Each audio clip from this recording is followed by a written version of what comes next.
There are no prescribed emotions.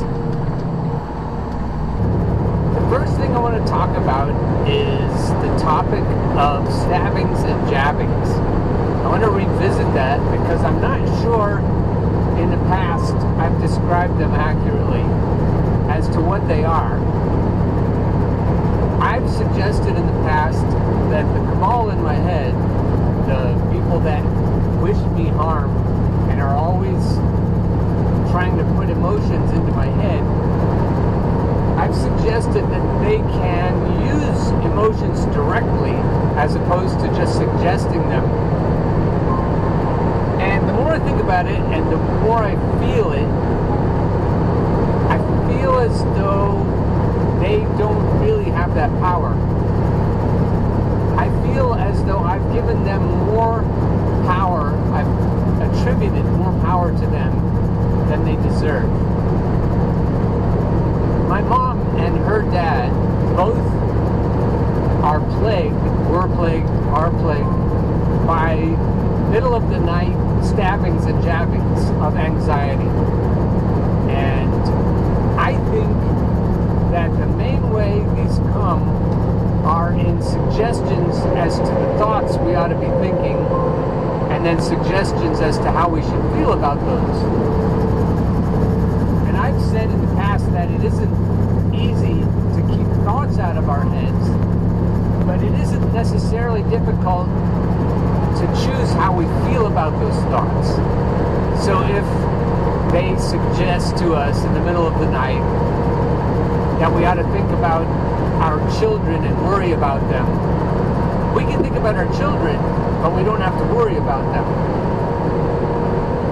If something's coming up at work, then they can suggest, if they can get us to wake up, and I think they do tricks on us, like in the movie Inside Out, to make us wake up so that they can start pestering us.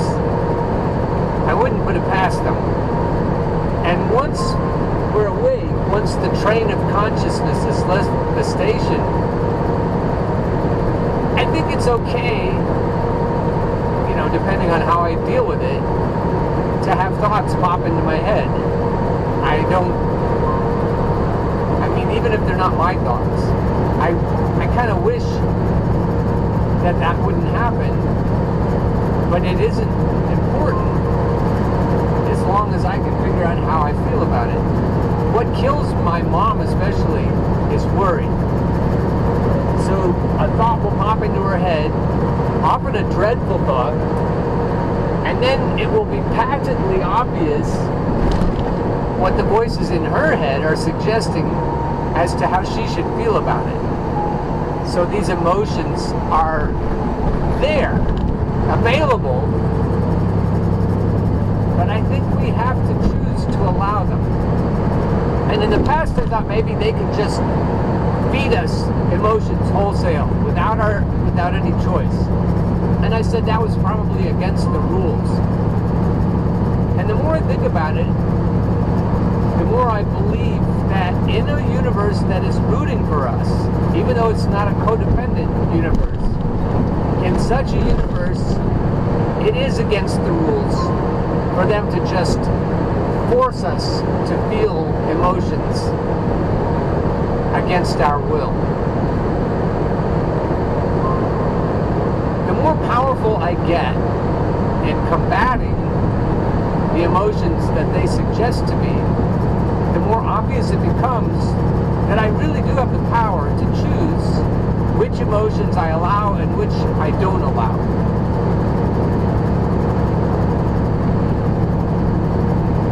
It's still a daunting task. If somebody's suggesting that you eat chocolate cream pie and they keep suggesting it over and over and over, that's not easy. But the truth is, you have the power not to eat the pie. You may feel as though you don't, but when it comes right down to it, you can choose not to eat the pie. And that's how I feel about the emotions.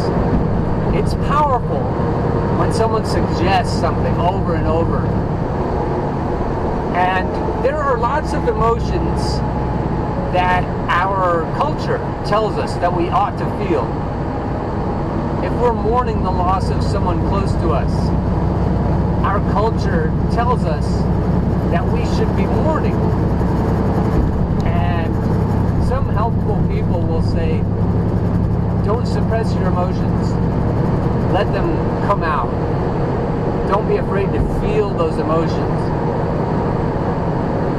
And they're assuming, they're almost prescribing emotions that you're supposed to feel in that situation.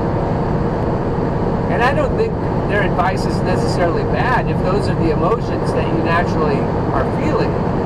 But what options you have come down to what you decide. Yes, you should probably avoid suppressing emotions, but what if you just don't want to feel the emotions that everyone tells you you ought to feel? Don't suppress anything, but choose what you want to feel. Even if it's inappropriate, even if it feels like everyone else would look down on you for it, you could choose to be miserable in a happy situation. Obviously, a lot of people do. And conversely, you could choose to be happy in what everyone else would tell you should be a miserable situation. And when you get that figured out, you have limitless power over seen and unseen forces that are trying to get you to feel a certain way so that they can control you. Once you figure that out, I can be happy at a funeral if I want to be. I can be happy if I lose one of my own children. That's a parent's biggest fear often. And that's a prescription. I just said that's a parent's biggest fear, as though, of course, that's the way it should be. And a parent should go around afraid all the time that they might lose their children, that their children might die before they do. That's a very commonly held fear that I've heard other people express.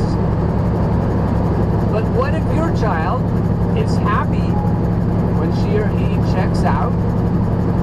What if they've lived a good life and that you and they are at peace with each other, and you see that maybe being somewhere else is better for them than being here?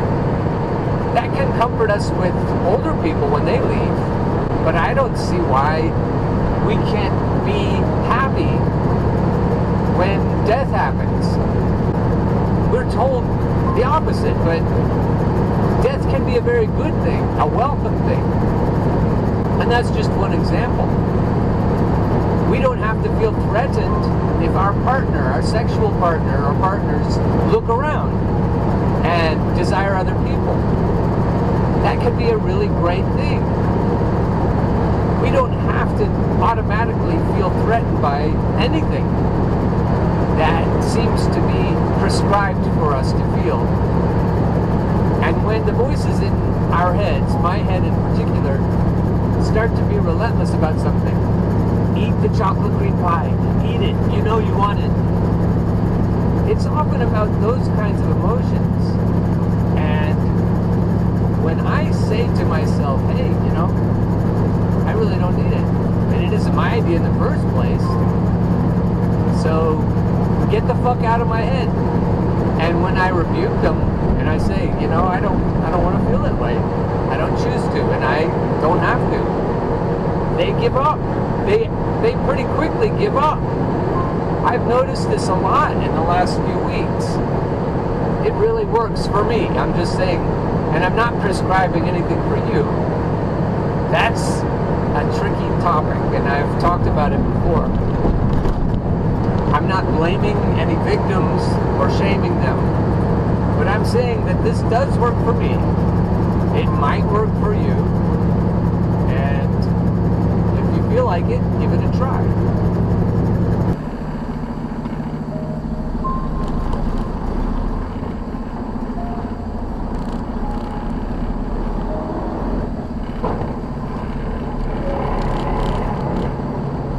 New asphalt.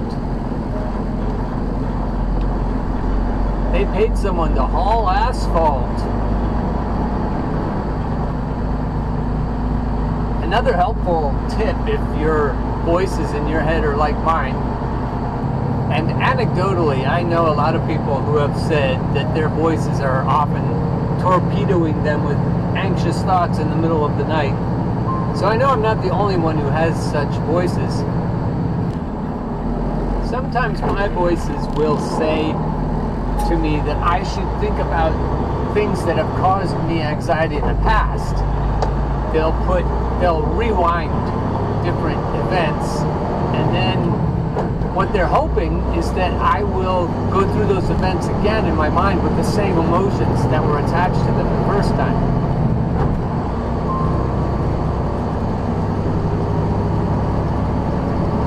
But we don't have to do that.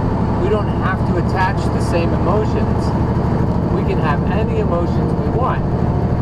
So if we have leveled up since that event happened in any way, we can replay it with us as the hero in the story.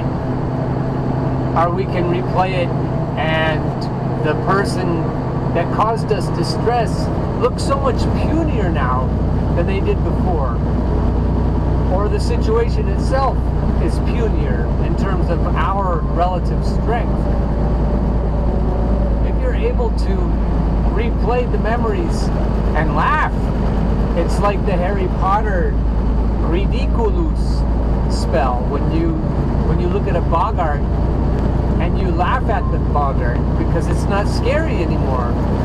That is the key when your voices dredge up old, painful, scary memories. You're not the same person you were. So you just wave your wand and you say, Riddikulus.